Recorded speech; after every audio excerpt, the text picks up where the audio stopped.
Sean bienvenidos a nuestra charla. Este día tenemos el privilegio de abrir la Biblia y escuchar las palabras que Dios dejó para alentarnos, para enseñarnos, para orientarnos. Así que les invito a que se pongan atentos y que se pongan cómodos ahora que estamos haciéndolo a través de internet, ahí en sus casas o en el lugar donde pueden apartar el tiempo para este momento. Les invito a que oremos a Dios para pedir que nos guíe y que esta lección pueda quedar grabada en nuestros corazones. Así que acompáñenme, por favor. Te damos gracias, Dios, por la fidelidad con la cual nos tratas, el amor y el cuidado que tienes por nosotros, por todas las enseñanzas que dejaste en tu palabra para orientar y guiar nuestras vidas, y especialmente por el amor con el cual nos has tratado. Te pedimos la ayuda y la guía de tu Espíritu para que cada persona pueda recibir el aliento, la información, la formación, la bendición, la necesidad de cada alma pueda ser suplida a través de tu palabra. Gracias por estos momentos y te pedimos pues tu guía en el nombre de Jesús. Amén. Bien, pues hemos estado compartiendo los últimos domingos, realmente en esta primavera del 2021, enseñanzas relacionadas con la época. Hemos estado hablando acerca de esta Semana Santa, esta Pascua que está por terminar este fin de semana. Este día, de hecho, termina oficialmente. Y bueno, es muy importante para nosotros comprender el significado, especialmente el significado de nuestra relación con Dios de estas enseñanzas. Nosotros vimos en la enseñanza de hace 2 semanas y la semana pasada la maravillosa obra que Dios hizo con el pueblo de Israel. A causa de su palabra comprometida con Abraham, con Isaac y Jacob, Él decidió volver la mirada hacia su pueblo que estaba esclavizado en Egipto y cumplir las promesas hechas a Abraham para poder dar la tierra de Canaán a la descendencia de Abraham. Y vimos que esto lo hizo Dios con la manifestación poderosa de su brazo y decidió intervenir en la historia humana y hacer maravillas. Vemos cómo Dios logró poner el corazón de Israel en el lugar que necesitaba, es decir, un lugar en donde tenían que creer, deberían creer, necesitaban creer, porque el juicio vino sobre Egipto. Así que Dios les dio la provisión a través de este cordero para no ser juzgados. Todo esto lo hemos visto y yo creo que es una verdad conocida, pero es muy importante comprender lo que Dios logró a través de este maravilloso acto sobrenatural que quedó grabado en la historia de la humanidad y especialmente en la historia del pueblo de Israel, que conocemos como la Pascua, una fiesta, una celebración en donde Dios invita al pueblo de Israel a unirse a Él en esta preciosa experiencia de la liberación y de la sanación y de un tiempo y un camino con Dios en santidad, sin pecado. Esta invitación es la que está contenida en la Pascua. Primero, esa noche en donde el ángel destructor, el ángel que traía el juicio contra Egipto, pasaría por Egipto, pero no pasaría por las casas de aquellos quienes obedecieron el mandamiento de Dios de tomar la vida de un cordero en rescate por ellos y ponerlo y aplicarlo en las casas y después comer este cordero de una manera especial como quien está a punto de ser liberado. Y vimos cómo esto sucedió, así está la historia y está registrado en la Biblia todos los detalles y cómo Dios con mano poderosa los sacó de esa esclavitud y aún a pesar de que cuando Faraón se dio cuenta que estaba perdiendo su mano de obra barata y perdiendo sus privilegios que tenía y quiso ir contra Israel, a pesar de haber visto 10 plagas y de haber sido advertido por Dios respecto a las consecuencias de la rebeldía y el endurecimiento, que es inevitablemente el juicio, Él se fue contra Israel. Y de una manera extraordinaria, maravillosa, Dios logró en ese paso por el Mar Rojo que nosotros conocemos, ese lugar ahí en la tierra de la península arábica, en el Golfo, algunos dicen que está en el Golfo de Acab, hay un poco de discusión respecto al lugar geográfico exacto, pero lo que no hay discusión es que Dios lo hizo y que lo que logró Dios fue liberar para siempre a su pueblo de la esclavitud y el poder de Faraón. Así quedó nuestra lección el domingo pasado. Eso es lo que estuvimos analizando, leyendo, recordando o aprendiendo en relación de esta liberación que Dios nos dio a través de la sangre del Cordero, a través de ese mar rojo, comillas a esta idea, pero que Dios aclara perfectamente en el corazón del creyente, porque lo que sucedió en la cruz es lo que nos libera para siempre de la condenación y de la esclavitud al pecado. Y en esta enseñanza Dios nos permite saber que así como Israel quedó para siempre libre de la esclavitud de Faraón y en un destino extraordinario y maravilloso de comunión con Dios hacia la promesa hecha hacia Abraham, una tierra en donde fluye leche y miel, estas verdades que están escritas y están prometidas para el pueblo de Dios.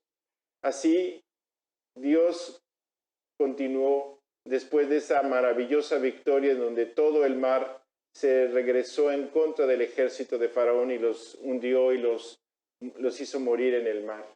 Mientras Israel salió a tierra seca liberado y en una expresión de gracia, de misericordia de Dios, una diferencia extraordinaria entre el culpable y el inocente, entre el redimido y el no redimido, entre el endurecido y el quebrantado. Una realidad espiritual que todavía está vigente. En nuestra experiencia como creyentes, veíamos que Dios logró esta victoria a través de la resurrección de Jesucristo. Nosotros vimos estas cosas y voy a solamente como antecedente continuar con lo que estuvimos viendo, que fue este cántico maravilloso de alabanza, de gratitud, de gozo. ¿Quién no está feliz cuando los enemigos que querían destruirlos se les ha quitado el poder y ya no tienen poder para dañar? Y además, delante de un poder extraordinario manifestado a favor de uno, ¿quién no puede estar agradecido por esta misericordia? Israel en este momento lo estuvo. Tanto los líderes como los que son guiados por ellos se regocijaron. Me refiero a Moisés, a Aarón y a la hermana María. Eran 3 hermanos que estaban en esta posición de liderazgo, que llevaron a Israel a esta experiencia y que Dios los usó para ese propósito y que Dios los está usando también para que todo el pueblo se regocije en Dios y en su salvación. Este es el canto que está ahí en el capítulo 15 de Éxodo, que voy a leer para dar inicio al mensaje que tenemos para nuestro domingo en esta ocasión. Dice así: tú los introducirás y los plantarás en el monte de tu heredad, en el lugar de tu morada que tú has preparado, oh Jehová, en el santuario que tus manos, oh Jehová, han afirmado. Jehová reinará.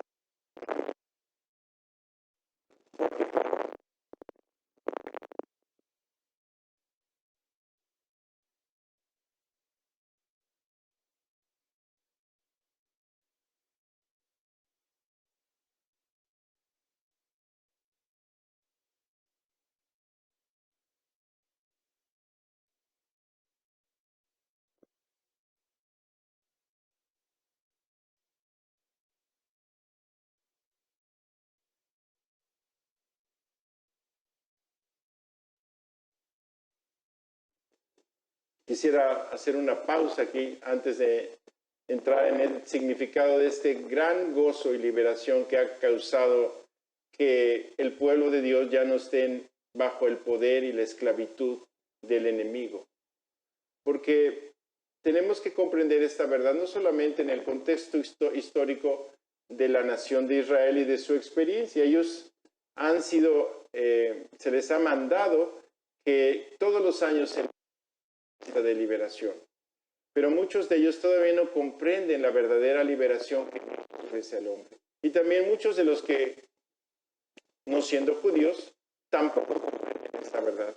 En este versículo que está expuesto dice así: cuando Él venga, convencerá al mundo de pecado, de justicia y de juicio. De pecado por cuanto no creen en mí. De justicia por cuanto voy al Padre y no me veréis más. Y de juicio por cuanto el príncipe de este mundo ha sido ya juzgado. Esta verdad es una referencia que está en el Evangelio de Juan, en donde dice Jesús a sus discípulos que cuando venga el Espíritu de Dios, el Espíritu orar permanentemente entre ellos, entre este grupo de creyentes que Dios está preparando para el nuevo proyecto, en sustitución de Israel que no quiso caminar con Jesús y lo rechazó. En esta experiencia el Espíritu Santo confirmaría toda la verdad espiritual sobre la cual se basa la redención de la humanidad. Dice que cuando Él venga, convencería al mundo de pecado, de justicia y de juicio. Es decir, el Espíritu Santo confirma en el corazón del creyente toda la obra de Cristo y las consecuencias que vienen de aceptarla o rechazarla. Así como Moisés y todo el pueblo de Israel quedaron del otro lado del mar Rojo rumbo a la tierra prometida, libres de la esclavitud del pecado y libres del poder del enemigo, también todos los creyentes en Jesucristo que han o hemos aceptado la verdad de su salvación, hemos sido puestos en el lugar seguro que implica la resurrección de Jesucristo. No solamente fue un evento histórico maravilloso en donde todos los que participaron como testigos experimentaron experiencias extraordinarias. ¿Cómo sería que yo hubiera vivido eso? No lo puedo imaginar. De repente ver a la muerte destruida para siempre, viendo a Jesucristo resucitado, habiendo vencido el poder de la muerte, bueno, debió haber sido una experiencia extraordinaria. Y a ellos que fueron testigos, especialmente a los 12 apóstoles, se les encomendó y se les comisionó a dar testimonio a todas las generaciones en la que ellos vivieron de esta resurrección, de esta victoria de Cristo sobre el pecado, sobre el enemigo y sobre la muerte. Este versículo dice que cuando venga el Espíritu Santo, Él convencerá al mundo de pecado. Esta convicción de pecado que el Espíritu Santo trae al corazón de los creyentes y de los incrédulos implica algo que el Espíritu Santo hace especialmente cuando escuchamos o damos a conocer el Evangelio, porque el Espíritu Santo confirma que el pecado ha sido ya pagado, ha sido ya castigado en la persona de Jesucristo, tal como lo dice la Escritura. Al que no conoció pecado, por nosotros lo hizo la esencia del pecado, para que nosotros fuéramos hechos justos delante de Dios por esa obra completa realizada en la cruz por Jesucristo, en donde quedó saldada la cuenta de la humanidad. Así que el pecado, aunque sigue siendo y teniendo poder contra el hombre, ha sido vencido y derrotado en la cruz, por lo cual el único pecado que no se puede perdonar, en el cual el hombre sí puede quedar atrapado para siempre, es en el pecado de la incredulidad, es decir, de rechazar el testimonio que el Espíritu Santo da respecto a la obra que Jesús ha hecho por nosotros en la cruz. Ese testimonio que el Espíritu Santo da en la conciencia y en el corazón de aquel que quiere oír, que está dispuesto a atender el mensaje de Dios y entender que Dios lo amó tanto que ha dado a su Hijo unigénito para que todo aquel que en Él cree no se pierda. Cuando una persona escuchando el mensaje de salvación decide creer, la Biblia dice que Dios le da la salvación como un regalo, pero también el hombre puede decidir rechazar la salvación. En realidad, solo Dios sabe el estado real de la voluntad del hombre, pero quien decide definitivamente y para siempre rechazar la obra de Cristo en la cruz, el Espíritu Santo testifica que ese pecado no se puede perdonar. Es el pecado imperdonable, es el pecado de rechazar la salvación. Así que el Espíritu Santo convence a las personas de esta realidad que necesitan. Es urgente que se reconcilien con Dios porque está esperando el juicio que merece la maldad.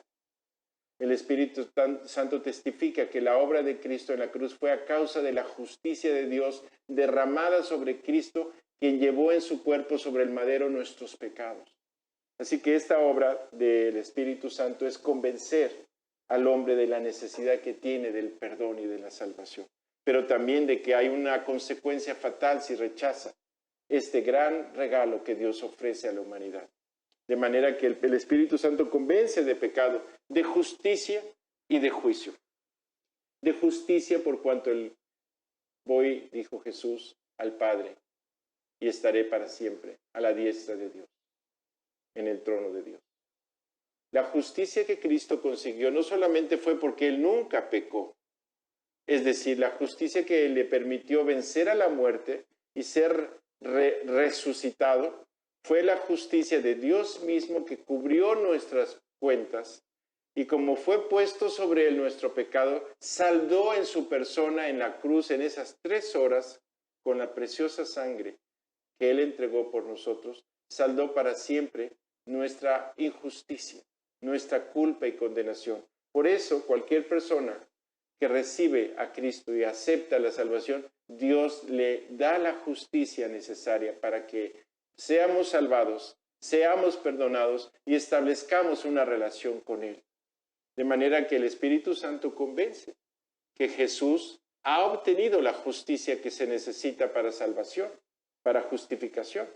En la cruz del Calvario todo quedó concluido, todo quedó pagado, todo quedó perdonado para quienes lo creen y lo aceptan.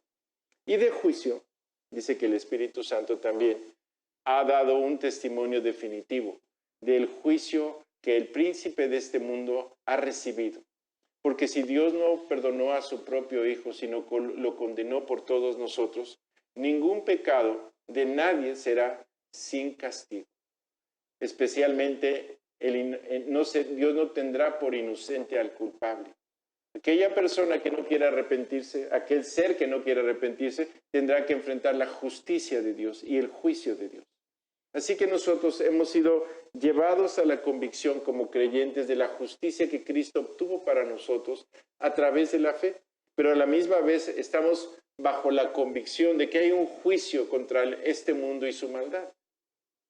Así Israel emprendió una jornada extraordinaria sobre la base del testimonio de la justicia ejercida de parte de Dios contra Faraón y su pueblo, y ellos, por gracia liberados, están en camino a una tierra prometida. Es el texto que nosotros vamos a leer. Dice, de justicia por cuanto no voy al Padre y no me veréis más, y de juicio por cuanto el príncipe de este mundo ha sido ya juzgado. Lo acabo de leer. Y bueno, la vida continúa. Israel, después de estas maravillas, tenía que caminar en dirección a la voluntad de Dios, en dirección a la tierra prometida. Dice el texto, e hizo Moisés que partiese Israel del Mar Rojo y salieron al desierto de Sur, y anduvieron 3 días por el desierto sin hallar agua, y llegaron a Mará, y no pudieron beber las aguas de Mará, porque eran amargas. Por eso le pusieron el nombre de Mará o Mara. Así que Dios se manifiesta con el poder que le corresponde, con la gracia y la magnífica obra de salvación para su pueblo, pero el pueblo sigue siendo humano. El pueblo sigue siendo frágil y vulnerable. Y lo tiene que saber, porque es importante para el hombre reconocer su posición delante de Dios. Es fácil que se nos infle la cabeza, que el orgullo nos ciegue y que ignoremos quién es Dios y quiénes somos nosotros, aún como creyentes salvados. Es muy importante estos pasajes que vamos a estudiar porque en ellos vemos, por un lado, la realidad humana, su vulnerabilidad, la sed y el hambre, cosas con las cuales tenemos que vivir mientras estemos en este cuerpo. La necesidad de proveer para el sustento, la necesidad de reconocer que todo lo requerimos, todo lo necesitamos. Así que Dios le dijo a Moisés, caminen. Y el pueblo caminó. Y 3 días caminaron. Y desde luego, 3 días son suficientes para que la necesidad humana aflore y se evidencie. Y dice el pasaje que llegaron, que no había agua en el camino y que se acabó la provisión. ¿Cuál provisión? Pues lo que sacaron de Egipto. Así que rápidamente se acabaron las provisiones y comenzó la necesidad. Y Dios enfrentó a Israel a la necesidad de la provisión. Tuvieron sed. Y ellos enfrentaron esta necesidad y de repente parecía que estaba resuelta y había ahí un estanque de aguas que parecía una solución. Y dice la palabra que Dios permitió esto para probarlo.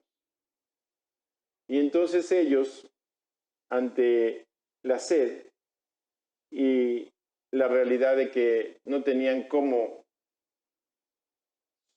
solucionarlo, hicieron lo que muchas veces hemos hecho. Entonces el pueblo murmuró contra Moisés y dijo, ¿qué hemos de beber? ¿Qué hemos de beber? ¿Cómo le vamos a hacer? Entonces comenzaron a comerse a Moisés en pedacitos, a hablar mal de él, a murmurar contra Moisés. Y bueno, no sé qué vas a hacer tú cuando tus necesidades aparezcan. No sé si vas a buscar un culpable. Normalmente es lo que hacemos. Y casi siempre el culpable o es nuestro papá, o es nuestro presidente, o es el secretario, o el tesorero, o es quien está responsable, según nosotros, de cuidar de nosotros. Y esta experiencia es importante porque nosotros tenemos que enfrentar nuestros corazones y nuestra verdadera fe. En efecto, Moisés había sido un instrumento que Dios había usado para llevar a cabo estas maravillas. Pero cada uno tenía que tener su propia fe, porque tenía su propia hambre. Y en lugar de pensar, en lugar de reflexionar, porque lo que habían visto no fue cualquier cosa. De repente el mar rojo se abrió y el ejército de Faraón que venía contra ellos fue detenido por la columna de fuego. Y mientras ellos cruzaban el mar, el ejército de Faraón fue quedando atrás, hundido en el agua. Mientras ellos pasaban, el agua cubría al ejército de Faraón. Esto no es cualquier cosa. Es una maravilla del poder de Dios manifestado a favor de ellos. De repente, todo el ejército de Faraón en el Mar Rojo y ellos a salvo en tierra seca. Pero no solo eso. La columna de fuego continuó con ellos por las noches. O sea, esos 3 días que tardaron en llegar a este estanque y que descubrieron que tenían hambre, fueron cuidados por Dios con aire acondicionado y calefacción. Se calcula 1 millón de personas, 600,000 hombres salieron, más toda la multitud mixta que seguía y mujeres y niños. Entonces el cálculo aproximado es como de 2 millones de personas. Pues es una maravilla que Dios haya podido sostener a esta multitud, pero permitió que no tuvieran agua. Y en lugar de voltear a Dios y pedirle a Moisés en última instancia que orara por esto, o que ¿qué íbamos a hacer? ¿Qué dice Dios? ¿Cómo le vamos a hacer? Comenzaron a hablar mal y a llenar sus corazones de amargura contra el líder que Dios había usado para llevarlos a este lugar. Y esta es una lección importante porque es una tentación que todos nosotros tenemos. El líder que Dios usa no es Dios, es líder nada más, es un instrumento. Pero es tan frágil y vulnerable como cualquiera. Es decir, cualquier hombre que Dios usa, para poder usarlo tiene que reconocer que es un ser humano. Tiene que reconocer su debilidad, su imposibilidad, tiene que depender de Dios. No es que Dios hace las maravillas que hace en la vida de un creyente por la grandeza de ese creyente o el poder de ese creyente o la sabiduría de ese creyente. Es porque le permite a esa persona ser un instrumento. Y cuando ya no quiera ser un instrumento, Dios va a dejar de usarlo. Así de sencillo es este asunto de seguir a Dios. Pero es muy importante esto porque la necesidad ahí está y ahí va a estar. Es decir, la necesidad de provisión, fuimos hechos de tal manera que dependemos totalmente de que se nos provea lo que necesitamos. Algunos dicen, bueno, yo tengo mi cuenta en el banco y tengo mi sueldo y pues no hay bronca. No tengo que preocuparme por lo que me hace falta. Bueno, si es el caso, la mayoría de nosotros a lo mejor tiene garantizado 1 mes, 2 meses, algunos pueden tener 1 año, 2 años de provisiones.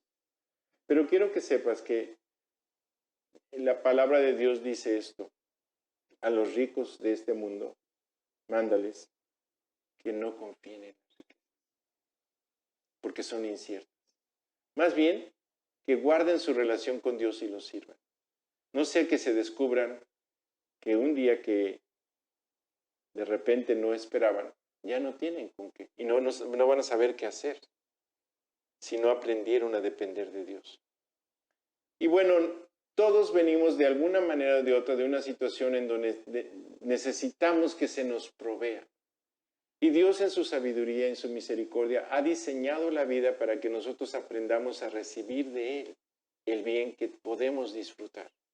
No se trata de que la vida cristiana sea un sacrificio y un sufrimiento, aunque algunos creyentes fieles tienen que padecer por causa de Cristo según el plan de Dios para ellos. Pero no es el propósito de Dios hacer sufrir al pueblo de Dios. El propósito de Dios es bendecir y guiar al pueblo de Dios y usarlo en su proyecto, pero no para la gloria del hombre ni para la grandeza del hombre.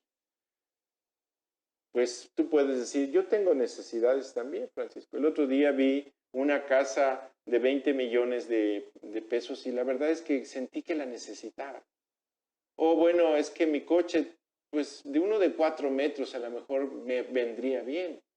O bueno, esa isla privada. Desde luego, sueños que algunos pueden tener. Para ellos eso puede ser la necesidad. A lo mejor para ti es cubrir tus gastos. Para Israel en este momento especial fue tomar agua. Para nosotros es muy normal tomar agua. Ni siquiera lo cuestionamos. Simplemente estiramos la mano y tomamos agua. Pero un día que por alguna razón no tengas agua, vas a saber lo que significa sufrir. O cualquier de las provisiones naturales. Y estas lecciones que están en este capítulo son importantes por eso.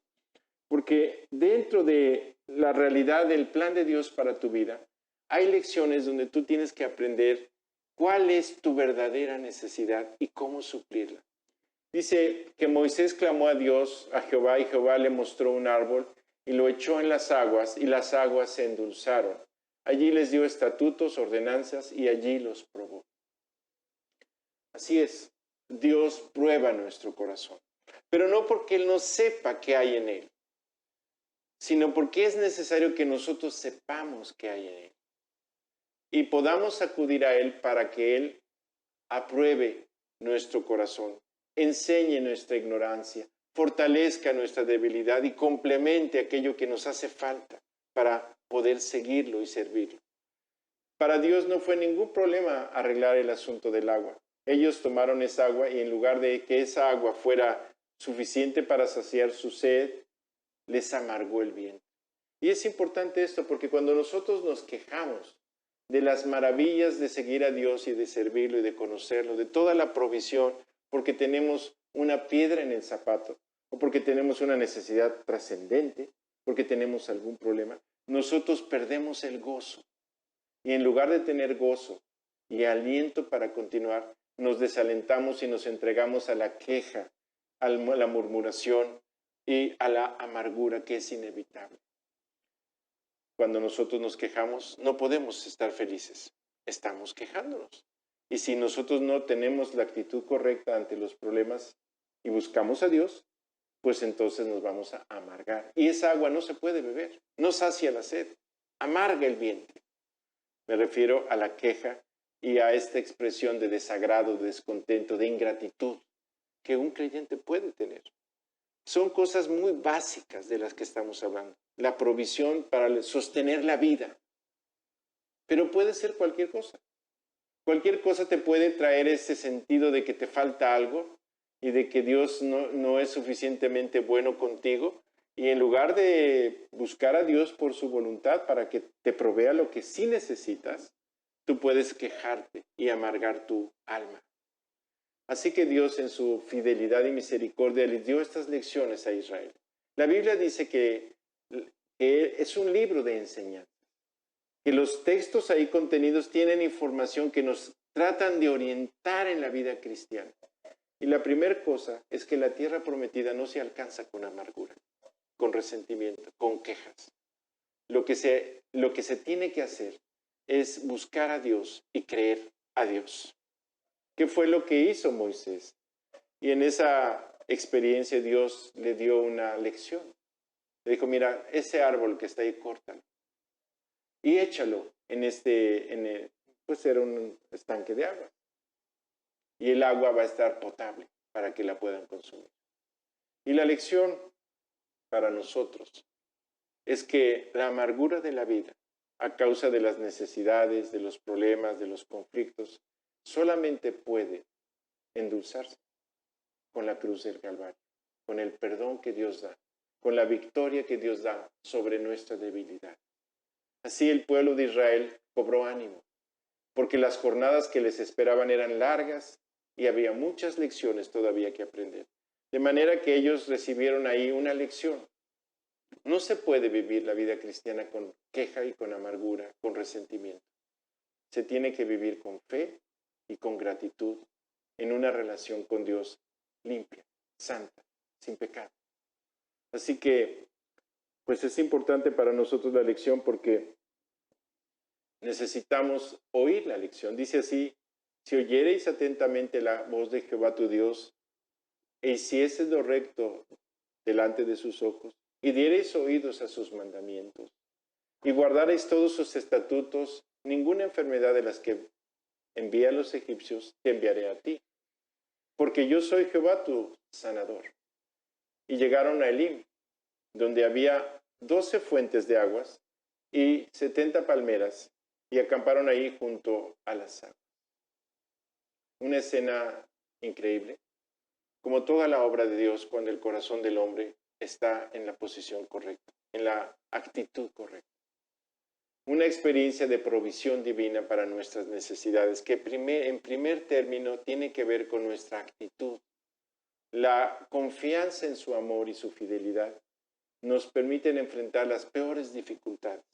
Si Él permite que padezcamos algo porque quiere probarnos, o porque es una herencia que tenemos, o porque es una consecuencia del mal que el hombre hace y Él la permite que nos alcance, aún en esas peores circunstancias debemos buscarlo para pedirle su ayuda, su guía, su provisión o lo que necesitemos.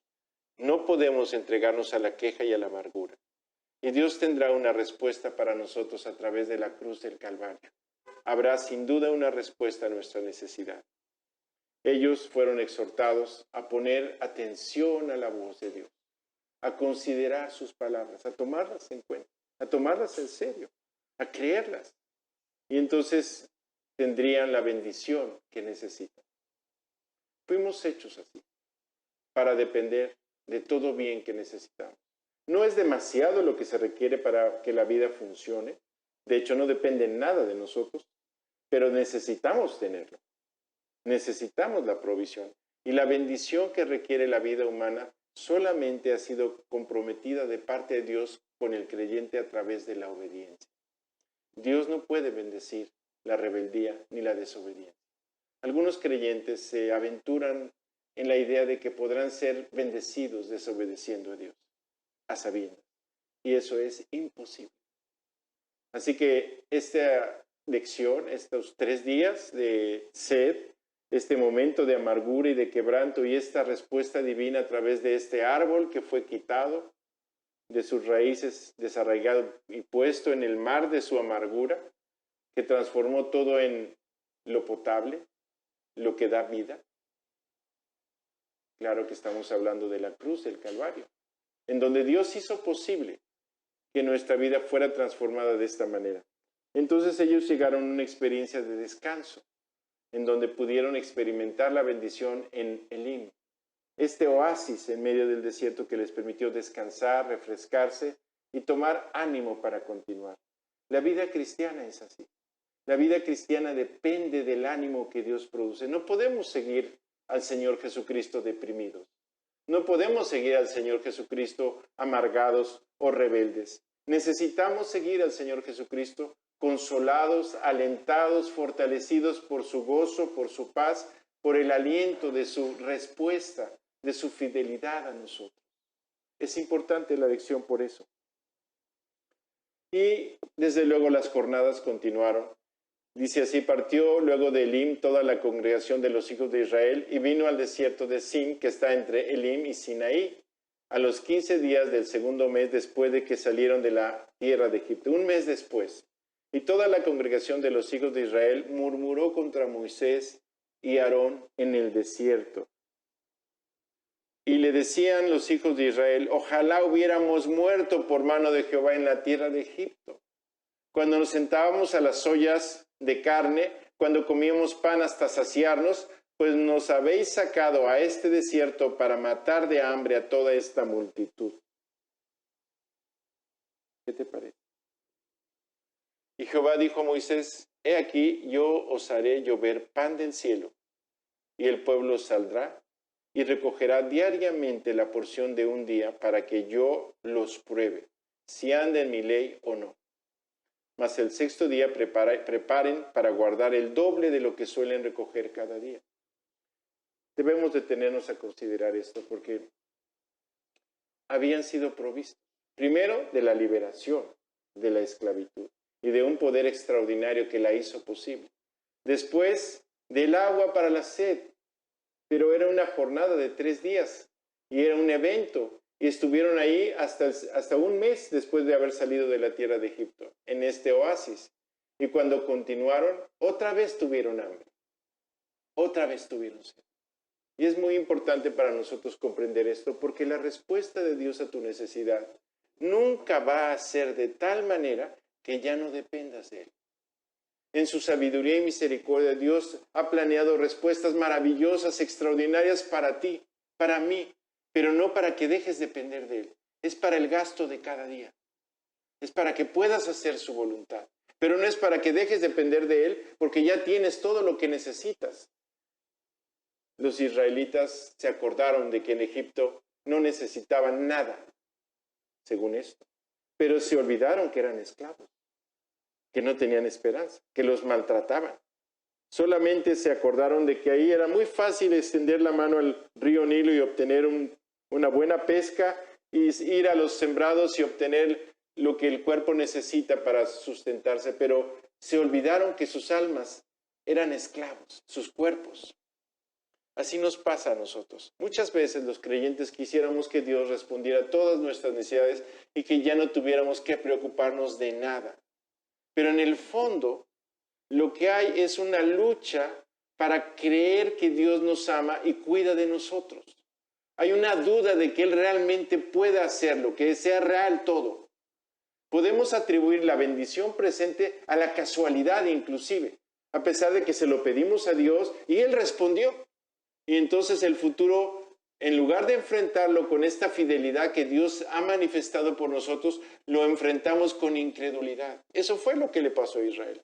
Ya habían visto los milagros de Dios, habían visto toda la provisión de Dios hasta ese momento, pero en lugar de confiar y creer que Dios tenía una respuesta, se quejaron otra vez y murmuraron contra Moisés e hicieron este proyecto de hablar mal para ver si había algún provecho en la presión que ejerce la calumnia, estas expresiones de rebeldía.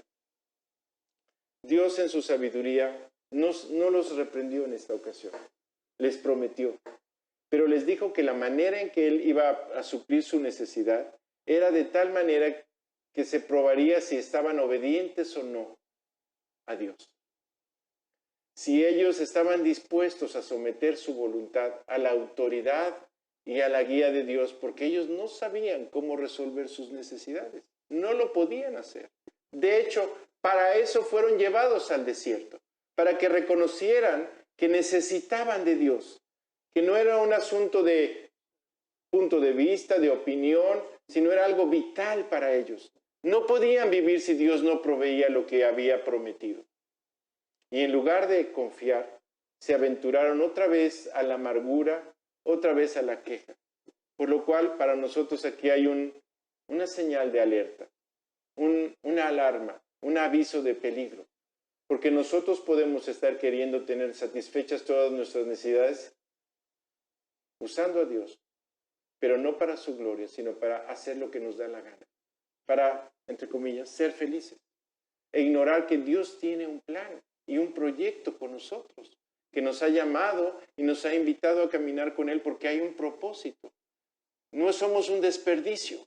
Nuestra vida ha sido rescatada para la gloria de Dios Y Él quiere glorificarse en nosotros, manifestarse en nosotros.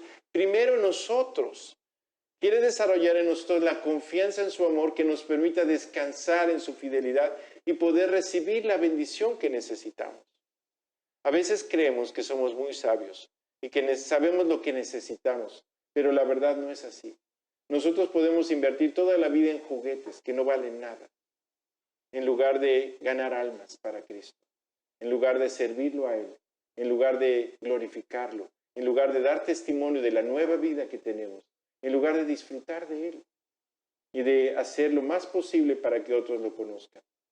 Por eso es importante la lección, porque tus necesidades a priori Dios ya las ha provisto como una promesa.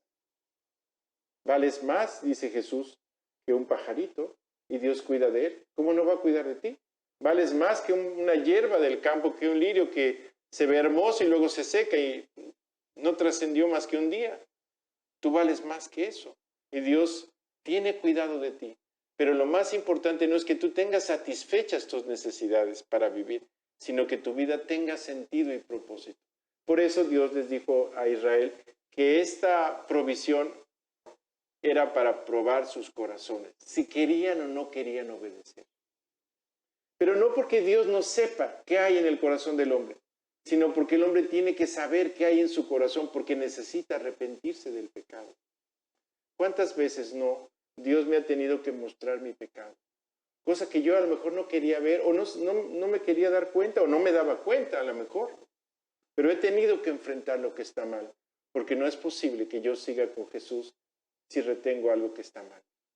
Y es por eso tan importante que tú entiendas que Dios tiene un plan para tu vida, que tus necesidades son parte de ese plan y que en ellas Dios quiere glorificarse a favor tuyo, dándote aquello que necesitas.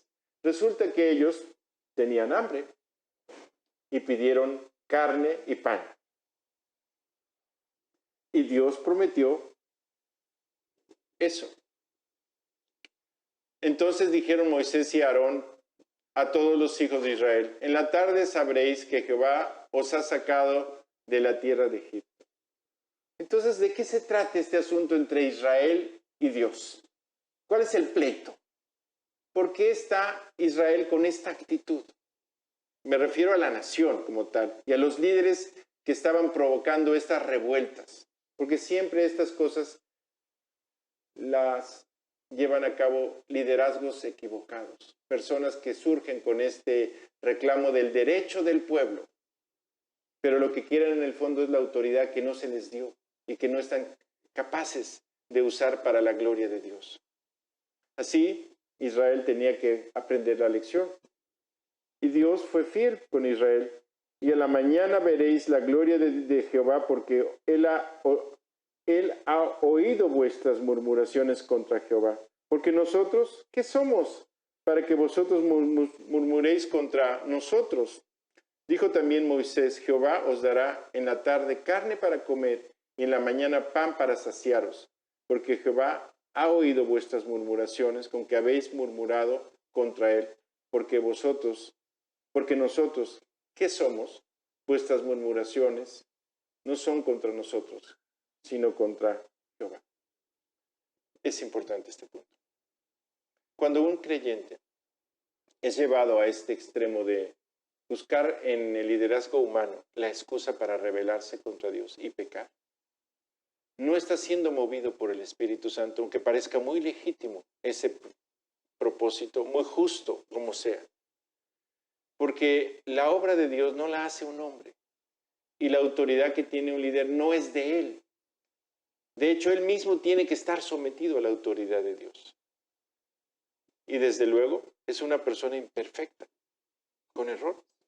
Pero no está ahí porque tiene mérito propio o porque lo ha hecho con su propia autoridad. Si es un líder de Dios, Dios lo puso y está en ese lugar para glorificar a Dios, es decir, para manifestar su carácter, para en esa debilidad humana que tenemos, poder enseñar al pueblo a depender de Dios, dependiendo de Dios.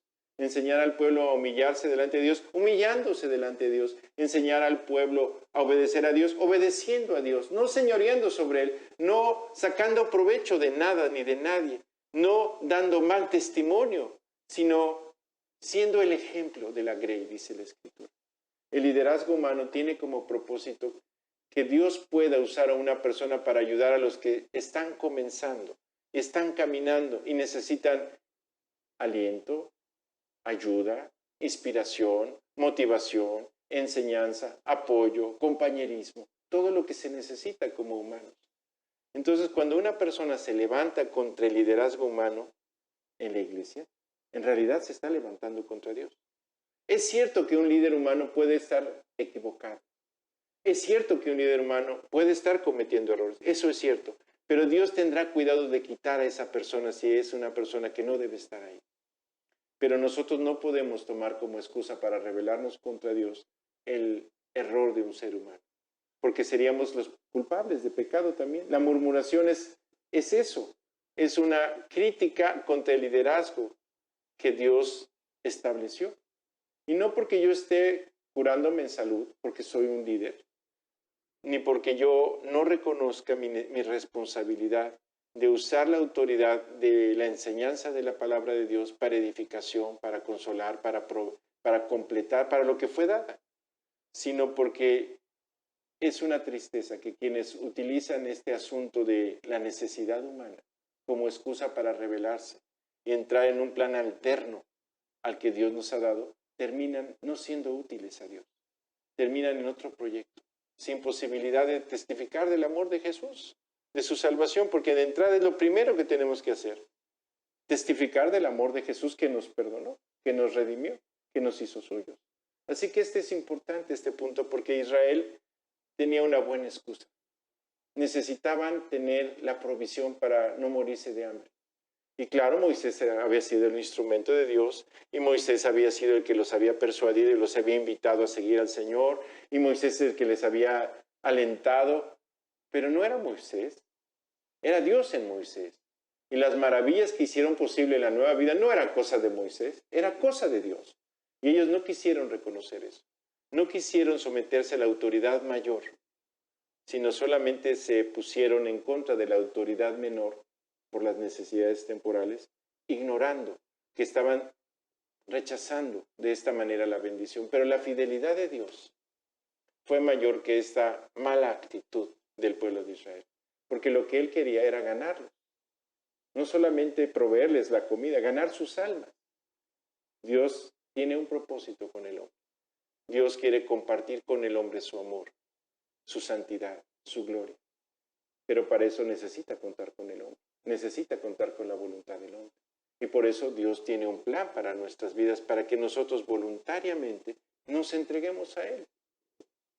Así que Dios decidió manifestar de una manera extraordinaria su fidelidad. Y dijo Moisés a Aarón: di a la congregación de los hijos de Israel, acercaos a la presencia de Jehová, porque Él ha oído vuestras murmuraciones. Y hablando Aarón a toda la congregación de los hijos de Israel, miraron hacia el desierto, y he aquí la gloria de Jehová apareció en la nube. Y Jehová habló a Moisés diciendo: yo he oído las murmuraciones de los hijos de Israel. Háblales diciendo: al caer la tarde comeréis carne, y por la mañana os saciaréis de pan. Y sabréis que yo soy Jehová vuestro Dios. Y venida la tarde, subieron codornices que cubrían el campamento, y por la mañana descendió rocío en derredor del campamento. Y cuando el rocío cesó de descender, he aquí sobre la faz del desierto una cosa menuda, redonda, menuda como una escarcha sobre la tierra. Y viéndolo los hijos de Israel, se dijeron unos a otros: ¿qué es esto? Porque no sabían qué era. Entonces Moisés les dijo: es el pan que Jehová os da para comer. Esto es lo que Jehová ha mandado.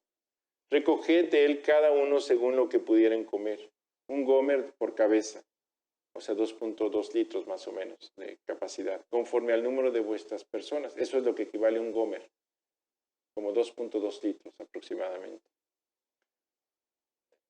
Conforme al número de vuestras personas, tomaréis cada uno para que los que para los que están en su tienda. Y los hijos de Israel lo hicieron así, y recogieron unos más, otros menos. Y lo dieron y lo medían por gomer, y no sobró al que había recogido mucho, ni faltó el que había recogido poco. Cada uno conforme lo que había de comer, y les dijo Moisés, ninguno deje nada de ello para mañana. Mas ellos no obedecieron a Moisés, sino que algunos dejaron de ello para el otro día, y crió gusanos, y hedió. Y se enojó contra ellos Moisés, y lo recogían cada mañana, cada uno según lo que había de comer, y luego que el sol calentaba, se derretía. En el sexto día recogieron doble porción de comida, 2 gomers por cada uno, y todos los príncipes de la congregación vinieron y se lo hicieron saber a Moisés. Y él les dijo, esto es lo que ha dicho Jehová. Mañana es el día santo de reposo, el reposo consagrado a Jehová. Lo que habéis de cocer, cocedlo hoy, y lo que habéis de cocinar, cocinadlo hoy, y todo lo que sobrare, guardarlo para mañana. Y ellos lo guardaron hasta la mañana, según lo que Moisés había mandado, y no se aguzanó ni hedió. Y dijo Moisés, comedlo hoy, porque hoy es el día de reposo para Jehová. Hoy no hallaréis en el campo. 6 días lo recogeréis, mas el séptimo día es día de reposo. En él no se hallará. Y aconteció que algunos del pueblo salieron el día a recoger y no hallaron. ¿Qué te parece? Como que algo pasaba con los oídos de algunos en Israel, como que no oían o no creían. Vamos a ver en el desarrollo de la historia de este camino del desierto, al desierto, cómo el verdadero problema es que no creían. Y es muy importante este punto, porque sin fe es imposible agradar a Dios. Nadie puede alcanzar las bendiciones de Dios no creyendo su palabra, no creyendo su promesa. Ellos casi estaban usando a Dios para sus propósitos, pero no entendían que Dios quería algo mucho más que eso, que simplemente comieran. Dios quería una relación con ellos. Por eso, el día sábado fue apartado por Dios. Es una enseñanza importante porque el sábado es un proyecto divino, no solamente como el día séptimo de la semana en donde uno tiene que descansar para agarrar vuelito, como dicen por ahí. Pero hay una enseñanza muy profunda en la lección del sábado o el sábado, que era un día apartado para Dios totalmente. No es que no hacían nada, sino que no hacían nada para sí mismos. Todo lo que hacían era en torno a Dios, ni siquiera cocinaban. Entonces, la lección del día sábado es que nuestras obras están completas, que hay que descansar, que ya está realizado todo aquello que necesitamos para enfrentar la vida y que Dios ya lo ha suplido. Es una expresión de fe y de descanso que tiene su connotación para nosotros los creyentes en la experiencia que nos propicia Jesús como nuestro Redentor, de que todo ha sido pagado en la cruz para que Dios nos reciba, que podemos descansar, que entramos en su reposo. Y no es guardar un día de la semana, es una experiencia, es un día al que entramos, es una experiencia a la que entramos de descanso de nuestras obras. Porque no es cumplir con un ritual, no es que el ritual tenga algo especial que nos da algo, bueno, aparte del descanso, sino que Dios a través de Cristo nos hizo descansar de toda la obra que se necesita para que Él nos reciba. Y en esa fe nosotros descansamos. Y descansamos el sábado, el lunes, el martes, el miércoles y toda la vida. Dios nos hizo entrar en la paz de que nuestras obras ya están completas, las que se necesitan para que Él nos reciba.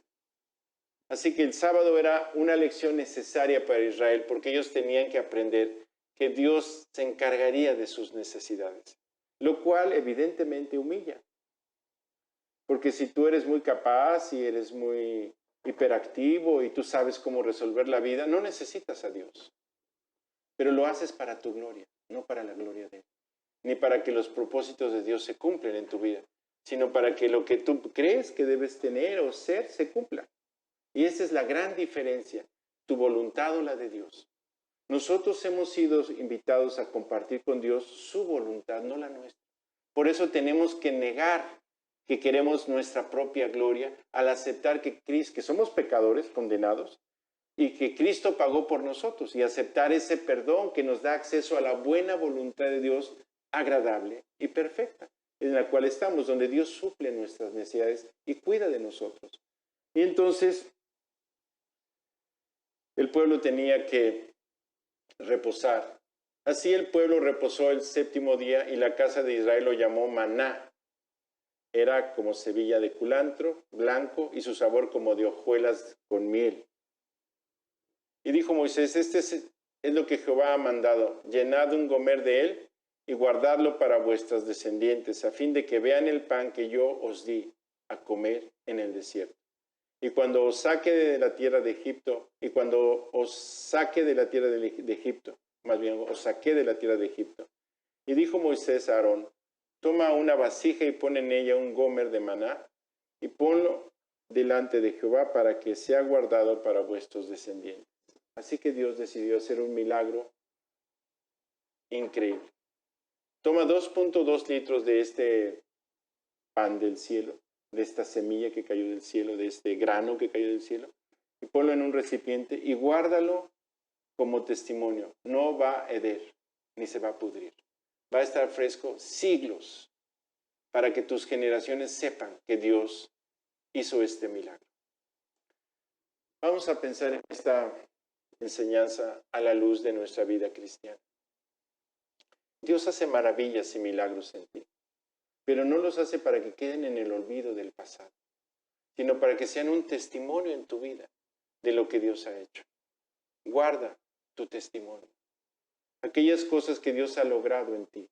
Y si tú te das cuenta que tienes un fracaso en una de ellas, pídele a Dios que rescate eso, que rescate tu testimonio, para que tú puedas hablar de él hasta el final de tu vida, que tú puedas contar los milagros que Dios ha hecho contigo, librándote del pecado y de la esclavitud, de los vicios y de todas las cosas en las que tú vivías, para que la generación que escuche, la generación venidera, tenga esperanza de lo que Dios puede hacer en un hombre como tú.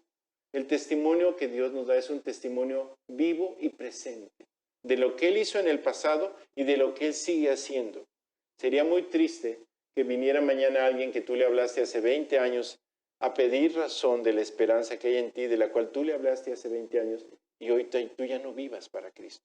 No sepas qué decirle y lo tengas que invitar a la disco o al antro para consolarlo. Y no tengas palabras vivas ni esperanza viva que compartir. Eso sería muy triste. O que tenga que reconocer, oye, sí, ¿verdad? Pues estás igual que antes. Es importante tu testimonio. Dios quiere guardar tu testimonio hasta la última generación. Y Aarón lo puso delante del testimonio para guardarlo, como Jehová lo mandó a Moisés. Así comieron los hijos de Israel maná 40 años hasta que llegaron a la tierra habitada.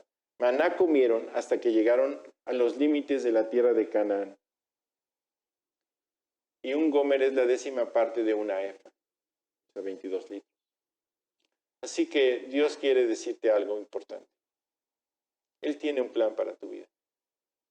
Vamos a estar aprendiendo de estos pasajes de la Escritura y de estas experiencias que Dios dejó registradas, en donde se presenta a Jesús vivo, supliendo las necesidades del pueblo de Dios. Y se presenta así para que tú lo puedas ver en tu propia vida. Hay varios momentos en la vida de Jesús en los evangelios donde Él levantó la voz y dijo, yo soy el pan que descendió del cielo. No como Moisés, que les dio el maná, del cual comieron vuestros padres y murieron. Mi Padre les da el verdadero pan que da vida eterna. Después Jesús ofrece también esa satisfacción que el alma necesita, esa agua para saciar la sed de nuestra alma. Todos los seres humanos tenemos necesidad de satisfacción, de encontrar sentido, propósito. Hablando con mis hijos me decían, es que los jóvenes necesitan propósito, necesitan sentido. En efecto, así es. Necesitan saber que son valiosos, que sus vidas son dignas, que tienen propósito. El único lugar donde se puede encontrar ese propósito es en el que nos dio la existencia. y junto con la existencia la salvación para poder servirlo y conocerlo. De manera que, para terminar esta parte de nuestro mensaje, voy a seguir hablando los domingos siguientes de algunos de los aspectos de Israel en esta travesía por el desierto. Hay lecciones muy importantes, pero con estas tenemos suficiente. Tu testimonio es algo que Dios ha logrado. Tú puedes ser incrédulo, aún viendo milagros y maravillas. O puedes ser un creyente que te regocijas en Dios y que recibes las respuestas a tu necesidad y le permites a Dios manifestarse a través de tu vida y darte lo que tú requieres. Dios tiene un plan para tu vida y Dios no es mezquino. Y la mayoría de los hombres que están registrados en la Escritura eran hombres con sus necesidades cubiertas y más. Los patriarcas, los reyes de Israel, los hombres que Dios usó, Dios proveyó para sus necesidades en el lugar que Él quería que se desempeñaran. Si fuera en una corte, si fuera siendo dueño de rebaños, ganadero riquísimo como fue Abraham, o como David rey, o como cualquiera otro de los hombres que ha usado, Dios proveyó para que ellos pudieran estar en el lugar que Dios planeó para ellos. Y tú no eres una excepción. Dios quiere darte la bendición para la cual te salvó, sea lo que sea. Él sabe que tienes sed y que tienes hambre. Él sabe que tienes necesidades y sin duda las quiere suplir. Pero las necesidades de tu alma no son temporales nada más. No nos debemos engañar con el materialismo y con la autogratificación que por todos lados se promueve. La verdadera satisfacción está en servir a Cristo, en seguirlo. Pero eso hay que experimentarlo. Como teoría se oye bonito, pero tú tienes que vivirlo para saber que es real. Tienes que hacerle entrega para saber que en esa experiencia encuentras el gozo más profundo que se puede tener, la paz más hermosa, que te hace disfrutar tu vida. Y el sentido, el propósito, la estabilidad emocional, mental, psicológica en medio de un mundo loco como el que estamos viviendo, que parece que se está yendo por el caño, como dicen los jóvenes. Así es. Tú necesitas certidumbre del amor de Dios por tu vida. Y Dios te lo quiere dar. Cristo es la respuesta. Él es el que acompañó a Israel todo el tiempo en el desierto, y en el cual algunos se abrazaron y pudieron llegar hasta la tierra prometida, y otros que no quisieron creer no pudieron llegar. ¿De cuál eres tú? Para terminar nuestro mensaje este domingo, me gustaría invitarte a ti que nos estás acompañando, ya sea que te invitó a alguien o porque alguna razón has encontrado el video, invitarte a que tomes la decisión para la cual Dios te creó. Esa libertad que tienes implica una libertad mayor, la libertad de creer el testimonio que Dios ha dado en este mundo. El testimonio que Dios ha dado es muy claro y no se puede ni ignorar ni confundir. Se puede rechazar, sí, porque Dios nos hizo libres, pero el testimonio es este. Dios te ama. Tú estás aquí porque Dios tiene un plan para tu vida. Dios quiere que tú lo conozcas. Dios quiere rescatarte del poder del pecado y de la esclavitud a la corrupción, pero no lo puede hacer si tú no quieres. Por lo cual tú necesitas querer que Él te perdone y te transforme. Necesitas aceptar algo muy importante, que es lo que la Biblia llama la fe del Hijo de Dios. Es decir, todo lo que hoy te separa de Dios, tus pecados, ya fueron pagados en la cruz. Tú tienes que aceptar que Él murió por ti y pedirle perdón y pedirle que entre en tu corazón y te transforme. Y entonces entrarás en este precioso lugar en el cual Dios coloca al creyente de ser salvo o de estar salvado del poder de la muerte y del pecado. Eso fue lo que Cristo consiguió para nosotros después de haber pagado nuestros pecados y resucitado. Destruyó la muerte y el poder del pecado. Y es lo que Él te ofrece. Pero no puedes tenerlo si no lo quieres.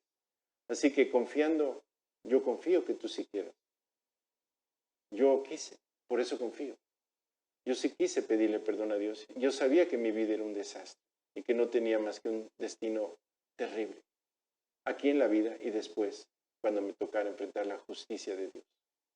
Pero Cristo lo hizo por mí y por ti. Fue a la cruz para quitar esa separación y esa condenación y ponerla a tu alcance. Si tú quieres recibir a Jesús en tu corazón, pídele perdón este día. Y pídele que entre en tu corazón. Así que para terminar nuestro mensaje en esta ocasión, te invito a que ores conmigo. Tú pídele a Cristo que te perdone, pídele que entre en tu corazón, si todavía no lo has hecho. Si tú lo hiciste ya, pues también te pido que confirmes en tu corazón tu confianza en Él. Y bueno, vamos a orar. Te doy gracias, Dios, por estos momentos de reflexión. Gracias porque tú has hecho maravillas, no solamente porque podemos existir y eso ya es una maravilla, sino porque interveniste en la historia de la humanidad, viniste hace casi 2000 años o más tiempo, menos tiempo, y estuviste en el mundo y caminaste por la tierra y diste testimonio de todas las promesas hechas en la palabra. Y finalmente, al final de tu vida, decidiste entregarte. Por eso hoy te quiero pedir que me perdones mis pecados. Porque ahora entiendo que tú te entregaste por mí para pagar mis pecados. Pues es más grande este amor de lo que puedo entender, pero lo creo y lo quiero creer. Quiero aceptar que tú moriste por mí. Por eso te pido que me perdones mis pecados y te pido que entres en mi corazón para que eso que pasó en la cruz lo hagas efectivo en mí, perdonándome y dándome una nueva vida. Te pido que entres en mi corazón, que me perdones mis pecados, que cambies mi vida, que seas tú mi Señor y mi Salvador. Y te lo pido en el nombre de Jesús. Amén.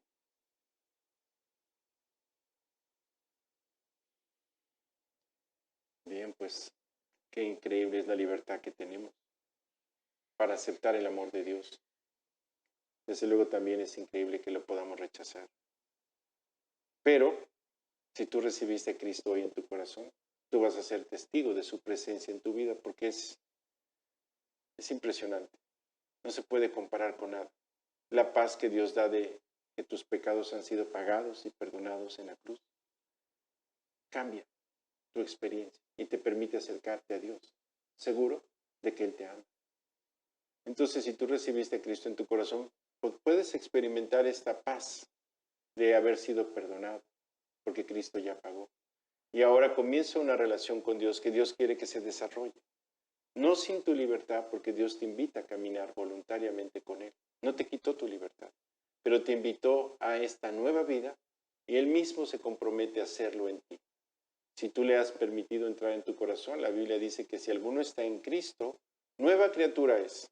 Las cosas viejas pasaron y Dios ha hecho nuevas todas las cosas. Así que yo te invito a que descubras esta relación con Dios. Lee tu Biblia. El Nuevo Testamento tiene un libro increíble, maravilloso, que es el cuarto Evangelio. En realidad toda la Biblia es maravillosa. No es que sea más un libro o menos otro libro. No. Lo que sucede es que el Evangelio según San Juan es muy adecuado para una persona que acaba de recibir a Cristo, porque ahí puedes conocer a Jesús como el Dios que Él es, y como el amigo que Él es, y como el compañero que Él es, y como el Mesías prometido. De hecho, ese es el tema del Evangelio según San Juan, y es muy importante que lo conozcas, al que invitaste en tu corazón. Así que te invito también, si tú tienes interés o curiosidad para recibir alguna parte de la escritura que nosotros podemos hacerte llegar, o tienes alguna duda, nosotros podríamos de alguna manera ayudarte con tus dudas o compartir contigo el gozo de la salvación, pues escríbenos o comunícate con nosotros. En el video están los datos de contacto para que podamos gozarnos juntos con la salvación que Dios nos ha dado. Dios los bendiga, cuídense mucho y nos vemos en la próxima ocasión. Hasta luego.